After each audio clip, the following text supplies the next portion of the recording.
তোমার নাম কি? অঙ্কন। অঙ্কন। তোমার নাম? তোমার নাহিম। তোমার নাম? ফাইয়াজ। ফাইয়াজ। ফাইয়াজের সবচেয়ে লক্ষ্মী। তোমার নাম? আরাফাত। সবাই সাবস্ক্রাইব করে দিবা, লাইক কমেন্ট শেয়ার এবং সাবস্ক্রাইব করে দিবেন। আসসালামু আলাইকুম বাইকার্স, আমি নাজমুল বাবু আছি আপনাদের সাথে। আপনারা দেখছেন নাজমুল এক্সপ্রেস। বন্ধুরা, আজকের আলোচনার বিষয় হচ্ছে আমি এখন হিরোর শোরুমে যাব, যেখানে গিয়ে আমি হিরো হাঙ্ক যে নতুন বাইকটি নেমেছে এই বাইকটি সম্পর্কে আপনাদের ভালো মন্দ কিছু বলবো। আমাকে অনেক দিন যাবৎ আমার সাবস্ক্রাইবাররা প্রশ্ন করছে যে ভাই এই বাইকটি নিয়ে ভালো মন্দ বা বদনাম বা সুনাম যেরকম ভিডিও সবসময় আমি তৈরি করি এইরকম ভিডিও তৈরি করার জন্য। তবে বিষয় হচ্ছে এই জন্য কিছু সময় লাগে, তাই আমি আরও এক সপ্তাহ আগে ভিডিও দিতে পারতাম, কিন্তু এই এক সপ্তাহ আমি এটা নিয়ে অবজারভেশন করলাম, দেখলাম, যাচাই করলাম। অন্যান্য ভিডিওগুলো দেখে আমি কিছু তথ্য কালেক্ট করেছি, যেগুলো আপনাদেরকে দিলে অবশ্যই আপনারা উপকৃত হবেন। তো আজকের ভিডিও হবে হিরো হাঙ্ক যে নতুন বাইকটি নেমেছে এই বাইকটির সুনাম নিয়ে, এবং পরবর্তী ভিডিও আসবে এই বাইকটির বদনাম নিয়ে। কারণ আমি যেটি সুনাম বলি সেটির বদনামও বলে দিই, যাতে মানুষ ভালোভাবে যাচাই করতে পারে এটির গুড এবং ব্যাড সাইডগুলো। তো চলুন শুরু করা যাক।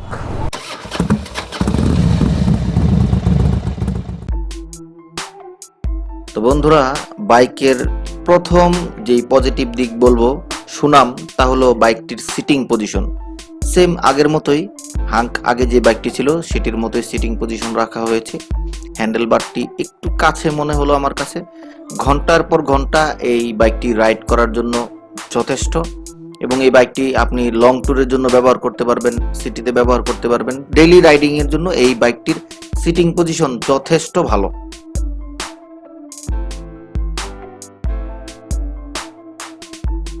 তো বন্ধুরা, বাইকটির দ্বিতীয় পজিটিভ দিক হচ্ছে বাইকটির পেছনের টায়ার। 130 সেকশনের টায়ার এই বাইকটিতে ব্যবহার করা হয়েছে। এর আগে আমি যে হাঙ্কটি চালিয়েছিলাম সেটিতে ছিল চিকন টায়ার, যে কারণে আমি খুব বেশি ভালো ব্যালেন্স পেতাম না।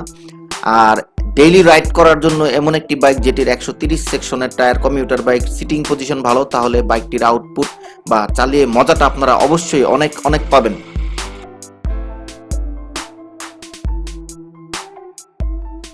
বন্ধুরা, বাইকটির 3 নাম্বার পজিটিভ দিক হচ্ছে বাইকটির ইঞ্জিন কোয়ালিটি বা ইঞ্জিন ডিউরেবিলিটি। মানে এই ইঞ্জিনটি, যদিও কোনো কুলিং সিস্টেম এই বাইকটিতে নাই, জাস্ট এয়ার কুলিং সিস্টেম, তারপরেও এই বাইকটির ইঞ্জিনটি খুব বেশি গরম হয় না, আর গরম হলেও দ্রুত ঠান্ডা হয়ে যায়। এবং আমি অনেক দিন যাবত চালিয়েছি, দীর্ঘদিন যাবত চালিয়েছি এই বাইকটি, আমার কখনো ইঞ্জিনের হিটিং প্রবলেমে আমাকে ফেস করতে হয়নি। ইঞ্জিনটি দেখতে প্রায় সেম আগের মতোই, শুনেছি আগের চেয়ে আরো রিফাইন্ড, তার মানে এটি বাইকারদের জন্য গুড নিউজ। বাইকটির 4 নাম্বার পজিটিভ দিক হচ্ছে বাইকটির এবিএস। 130 সেকশনের টায়ারের সাথে সিঙ্গেল চ্যানেল এবিএস, যেটি আপনি প্রতিদিন দৈনন্দিন প্রয়োজনে ব্যবহার করবেন, সেই বাইকটির ব্রেকিং কমফোর্ট আপনাকে অত্যন্ত ভালো দেবে। এটিও বাইকারদের জন্য গুড নিউজ।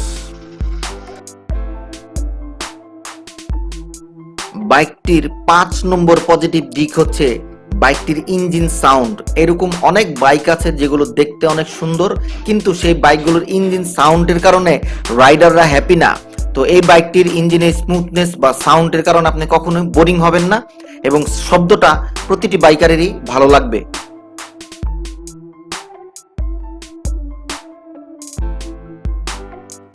বাইকটির 6 নাম্বার পজিটিভ দিক হচ্ছে বাইকটির যন্ত্রাংশ। আপনি বাংলাদেশের যেই কোনো জায়গায় আপনি হিরোর যন্ত্রাংশ পেয়ে যাবেন, যেখানে বাইক অ্যাক্সেসরিজ বিক্রি হয়।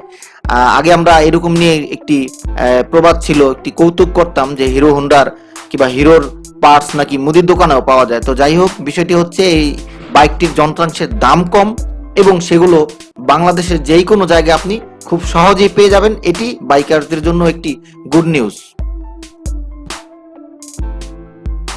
বাইকটির 7 নম্বর পজিটিভ দিক হচ্ছে এই বাইকটির প্রাইস। আপনি ডাবল ডিস্কের দুটি বাইকই পেয়ে যাবেন, এবং একটিতে এবিএস, একটিতে নন এবিএস। নন এবিএস ভার্সনটি পেয়ে যাবেন আপনারা 1,64,500 টাকা দিয়ে, এবং এবিএস ভার্সনটি পেয়ে যাবেন আপনারা 1,74,500 টাকা দিয়ে। সুতরাং এই বাইকটির প্রাইস নিয়েও খুব একটা ভাবনার কিছু নেই। এটি বাংলাদেশে সবচেয়ে কম প্রাইজে এভিএস সহ ডাবল ডিস্কের একটি বাইক, যেটি আমি নিজে অনেককে রিকমেন্ড করেছি। তো বন্ধুরা, যেহেতু এই বাইকটি নিয়ে আমার দুটি ভিডিও থাকবে, আজকে বললাম সুনাম এবং আগের পরবর্তী ভিডিওতে বলবো বদনাম, সেহেতু আমি খুব বেশি সময় নষ্ট করব না। এই বাইকটি সম্পর্কে যদি আপনাদের আরো কিছু জানা থাকে অবশ্যই আমাকে কমেন্টস করবেন, আমি আপনাদের সকল কমেন্টসের উত্তর দেওয়ার চেষ্টা করব। আজকের জন্য বিদায় নিচ্ছি বন্ধুরা, ভালো থাকবেন, সুস্থ থাকবেন, আর হ্যাঁ, সব সময় হেলমেট পরিধান করে মোটরসাইকেল চালাবেন। খোদা হাফেজ বন্ধুরা, খোদা হাফেজ।